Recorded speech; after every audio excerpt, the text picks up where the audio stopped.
નમસ્કાર, હું છું કિરણ કાપુરે. તમે જોઈ રહ્યા છો નવજીવન ન્યૂઝ. વરિષ્ઠ પત્રકાર પ્રશાંત દયાળ આપણી સાથે છે.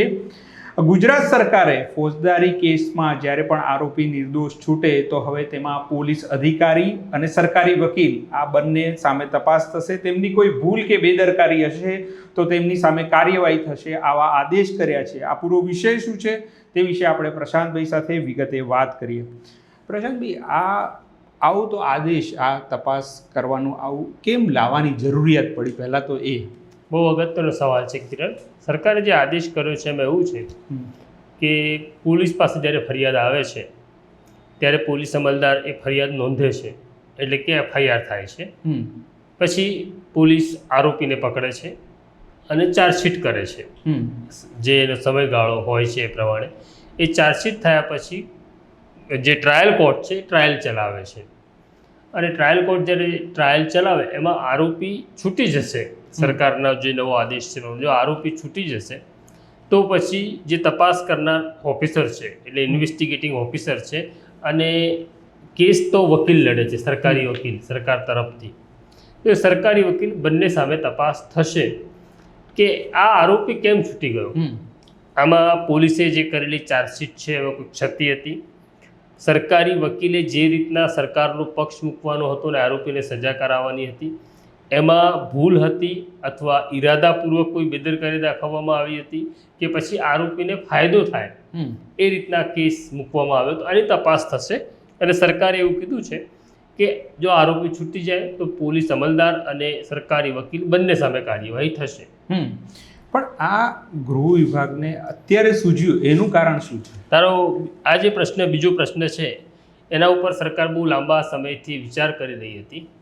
અને કારણ એવું હતું કે આખા દેશની અંદર એક આપણું નેશનલ ક્રાઇમ રેકોર્ડ બ્યુરો છે, જે નોંધાયેલા ગુનાના પ્રકાર, ગુનામાં થયેલી સજા, એના ડેટા કલેક્શન કરવાનું કામ કરે છે.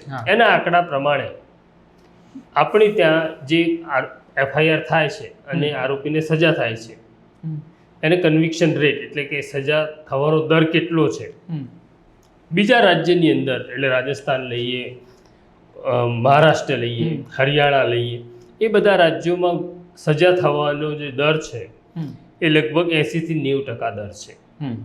કે આરોપી 100 આરોપીને પકડે છે એ રાજ્યની પોલીસ, તો એમાંથી ઓછામાં ઓછા 80 ને વધુમાં વધુ 90 લોકોને સજા કરાવવામાં સફળ થાય છે. ગુજરાતની અંદર આ જે દર છે ને ખૂબ નીચો છે. એટલે પોલીસ 100 કેસ અદાલત સામે મૂકે છે, એમાંથી 8 થી 9 માણસને સજા થાય છે. એટલે સજા થવાનો દર છે એ ખૂબ નીચો છે ગુજરાતની અંદર.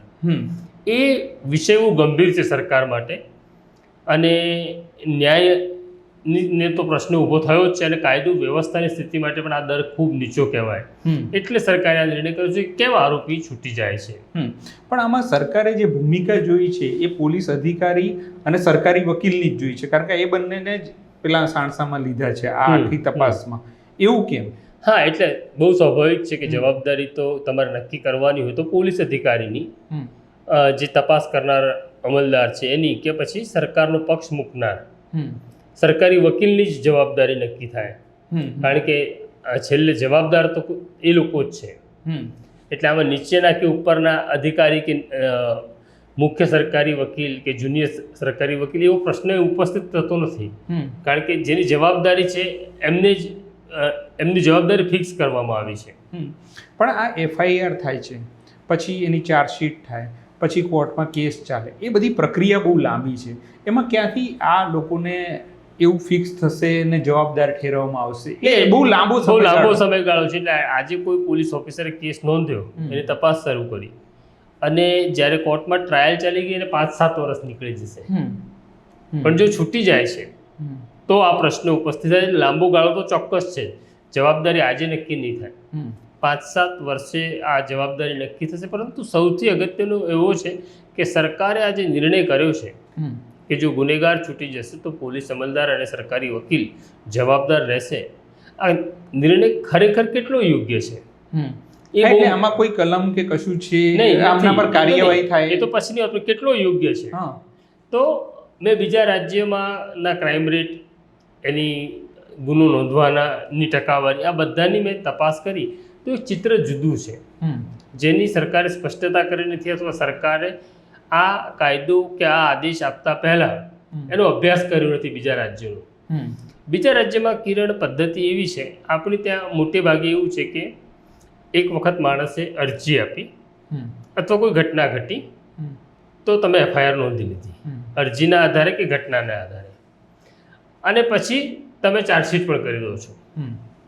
હવે આ જે સમયગાળો છે કે ફરિયાદ નોંધાઈ અને ચાર્જશીટ થઈ, એમાં 60 દિવસથી લઈ 90 દિવસનો ગાળો હોય છે. જેમાં જે પોલીસ ઓફિસર છે એને નક્કી કરવાનું છે કે જેને આપણે આરોપી બનાવ્યા છે અથવા જેની સામે આરોપ લાગ્યો છે, કોઈ કે ફરિયાદ આપી એમાં આરોપ હતો, તો આ ખરેખર આરોપી છે કે આરોપી નથી, અને આરોપી આપણને લાગે છે પોલીસ ઓફિસર તરીકે, તો એની સામે કેટલા પુરાવા છે એ તપાસ કરનાર અમલદારે કરવાનું હોય છે. પણ ગુજરાતની અંદર એવું થાય છે કે એફઆઈઆર થઈ ગઈ એટલે ગુજરાત પોલીસ ચાર્જશીટ કરી જ નાખે છે.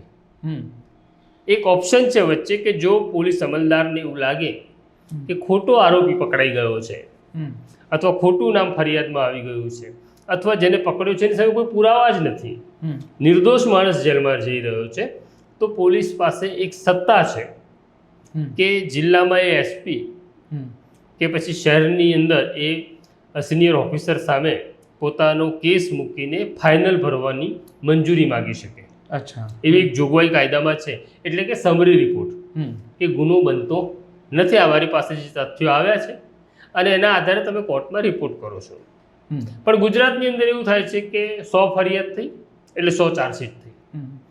મેં રાજસ્થાન અને મહારાષ્ટ્રની પદ્ધતિ જોઈ કામ કરવાની, કે મહારાષ્ટ્રની અંદર હવે આપણે ત્યાં એવું થયું કે 100 એફઆઈઆર થઈ, 100 ચાર્જશીટ થઈ, એમાંથી 8 કે 9 ને સજા થઈ. મહારાષ્ટ્ર અને રાજસ્થાન એવું કરે છે કે એમની પાસે જે ફરિયાદ આવી, માની લો કે 100 એફઆઈઆર થઈ, તો 100 એફઆઈઆર થયા પછી એ ચાર્જશીટ કરતી વખતે બહુ બારીકાઈથી ધ્યાન રાખે છે, જે આપણે પણ રાખીએ છીએ કે ભાઈ ગુનો બને છે, નથી બનતો, આરોપી સાચો છે, આરોપી ખોટો છે, આરોપી સામે પુરાવા છે, આરોપી સામે પુરાવા નથી, એના આધારે લોકો નક્કી કરે છે ચાર્જશીટ કરવી કે નહીં. બરાબર છે. એટલે ત્યાં 100 એફઆઈઆર નોંધાય છે તો ચાર્જશીટ લગભગ 60 થી 65 ની જ થાય છે.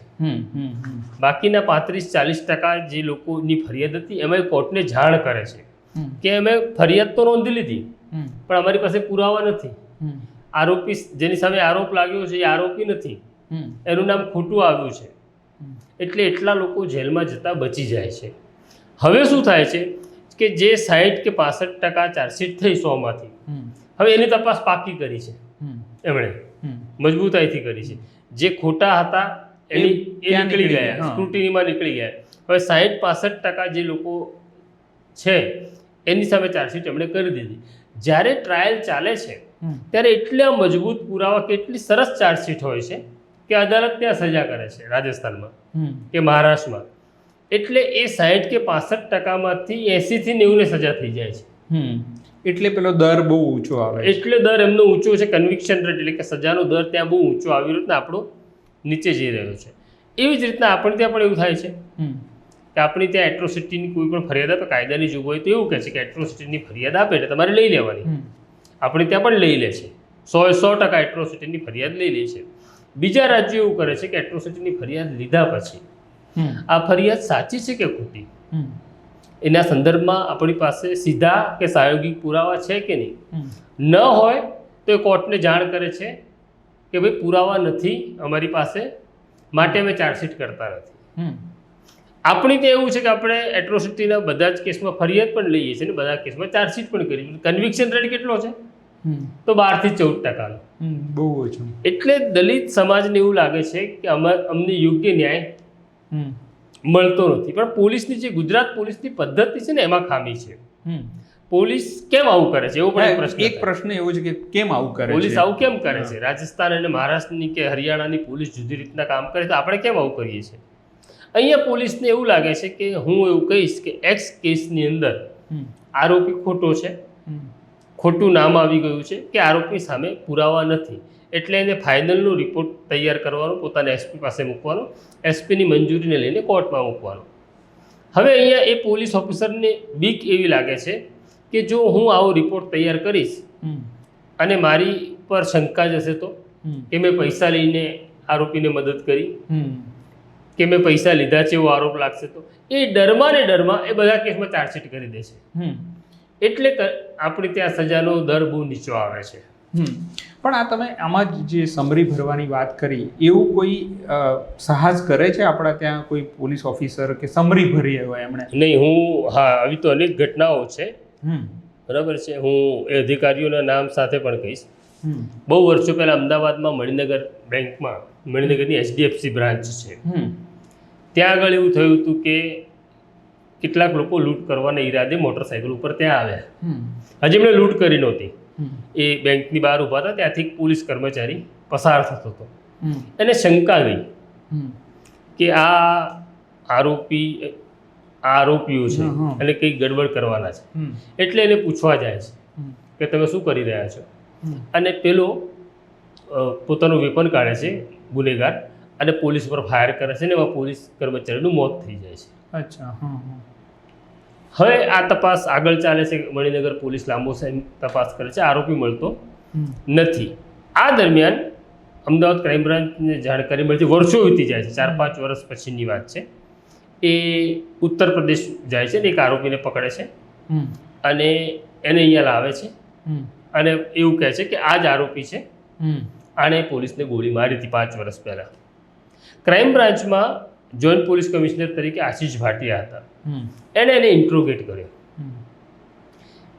અને ઇન્ટ્રોગેટ કર્યા પછી ખબર પડી કે આ આપણે ખોટો માણસ લાવ્યા છીએ. હવે પોલીસમાં કેવું થાય છે કે જે ગુના અનડિટેક્ટ છે એમાં ક્યારેક પોલીસ આવી બદમાશી કરતી હોય છે કે કોઈકને લાઈવ રજૂ કરી દો અને આના માથા ઉપર આ નાખી દો. આશીષ ભાટિયાએ જ્યારે આ આરોપીની પૂછપરછ કરી ત્યારે એમને સમજાયું કે આ એ આરોપી નથી, આ ગુનેગાર ચોક્કસ છે, પણ મણિનગરની HDFC બેંકની બહાર ફાયરિંગ કરનાર આ નથી, આપણે એને આરોપી બનાવી દીધો. તો પોલીસમાં એક પ્રોસિજર છે જેને ક્રિમિનલ પ્રોસિજર કોડ કહેવામાં આવે છે. એમાં પોલીસની સત્તા છે CRPC 169 પ્રમાણે કે તમે કોર્ટને જાણ કરી શકો કે અમે જેને પકડ્યો છે, જે અમારો આરોપી છે, જે અત્યારે જ્યુડિશિયલ કસ્ટડીમાં છે, એ નિર્દોષ છે, ખોટો માણસ આવી ગયો છે અને અમારી પાસે એના કોઈ પુરાવા નથી, તમે એને બિનતોમત છોડી મૂકો. તો આશીષ ભાટિયાએ એ હિંમત કરી અને એ આરોપીને છોડ્યો. ભલે એને એની પર આરોપ હતો કે પોલીસને મારવાનો, પણ પોલીસને મારનારો એ નહોતો. આવી બીજી ઘટના છે ક્રાઇમ બ્રાન્ચની છે કે અમદાવાદ ક્રાઇમ બ્રાન્ચમાં ડેપ્યુટી પોલીસ કમિશનર તરીકે હિમાંશુ શુક્લ હતા અને જામનગર મ્યુનિસિપલ કોર્પોરેશનમાં ફરજ બજાવતા એક ડ્રાઈવરનો ફોન ઇન્ટરસેપ્શનમાં હતો સેન્ટ્રલ IBના કે રોના અધિકારીઓ દ્વારા. અને એમનો ઇનપુટ એવો હતો કે આ જાસૂસી કરે છે, ભારતની જાસૂસી કરી પાકિસ્તાનને માહિતી મોકલે છે. ક્રાઇમ બ્રાન્ચે એને ઉપાડ્યો, એની પ્રેસ કોન્ફરન્સ થઈ ગઈ કે અમે બહુ મોટો જાસૂસ પકડ્યો છે અને પછી એને જેલમાં પણ મોકલી દેવામાં આવ્યો. એ દરમિયાન હિમાંશુ શુક્લ જે આખા મામલાનું સુપરવિઝન કરતા હતા તપાસ દરમિયાન એવું લાગ્યું કે નહીં, આપણે ભૂલ કરી શક્યા. આ જે માણસને લાવ્યા છે એની સામે પુરાવા નથી આપણી પાસે, ખોટો માણસ આવી ગયો છે. એમણે કોર્ટને રિપોર્ટ કર્યો. પેલો તો જેલમાં હતો, પેલો કોઈ વગદાર પણ નહોતો, બરાબર છે, અને પણ બહુ ગરીબ માણસ હતો. પણ એ હિમાંશુ શુક્લએ હિંમત કરી કોર્ટને રિપોર્ટ કર્યો અને કહ્યું કે અમારે તે ખોટો આરોપી પકડાઈ ગયો છે, મારો 169નો રિપોર્ટ છે. અને કોર્ટે એ ડ્રાઈવરને છોડ્યો અને પાછો એ નોકરી ઉપર પણ લાગ્યો. પણ આવી હિંમત બહુ જૂજ અધિકારીઓ કરતા હોય છે, પણ છે એવા અધિકારીઓ, પણ એ સંખ્યા બહુ નાની છે. એના કારણે એવું થાય છે કોઈ નિર્દોષ માણસ જેલમાં જતો રહે, 2, 5, 7, 10 વર્ષ ટ્રાયલમાં પસાર થઈ જાય અને પછી કોર્ટ 10 વર્ષ એવું કહે કે આ નિર્દોષ હતો, ત્યારે એની જિંદગી પૂરી થઈ જતી હોય છે.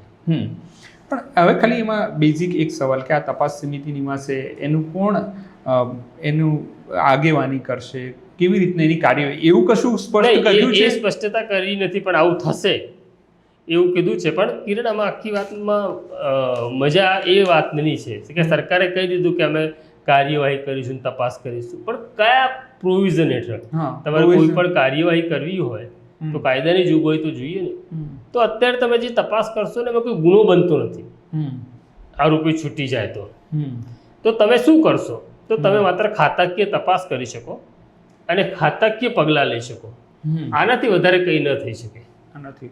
અને બીજું કે પોલીસ અધિકારીને સરકારી વકીલ આ આખા આદેશને કેવી રીતે જુએ છે એવું કંઈ તમારી કોઈની સાથે વાત થઈ? નહીં, મેં જે આખા જે મુદ્દા રજૂ કર્યા એ જ હતા ઓકે. કે મૂળભૂત તપાસ અને ચાર્જશીટ કરવાની ઉતાવળ અથવા ચાર્જશીટ કરી જ દો એમાં ફેરફાર થાય એવું પોલીસ માને છે તો કન્વિક્શન રેટ ઉપર જશે ને નિર્દોષ લોકો જેલમાં પણ ઓછા જશે. ઓકે. તો આ હતો પ્રશાંતભાઈ સાથેની વાતચીત અને ફોજદારી કેસમાં જે કંઈ અત્યારે ડેવલપમેન્ટ આવી રહ્યું છે, સરકારી વકીલ અને પોલીસ પર કાર્યવાહી કરવાની જે વાત છે એ વિગતે પ્રશાંતભાઈએ આપણી સમક્ષ મૂકી. અત્યારે મને અને પ્રશાંતભાઈને રજા આપશો. અમારી ચેનલને જરૂરથી સબસ્ક્રાઈબ કરશો. નમસ્કાર. વૈષ્ણવજન તો તેને કહીએ જે પીડ પરાઈ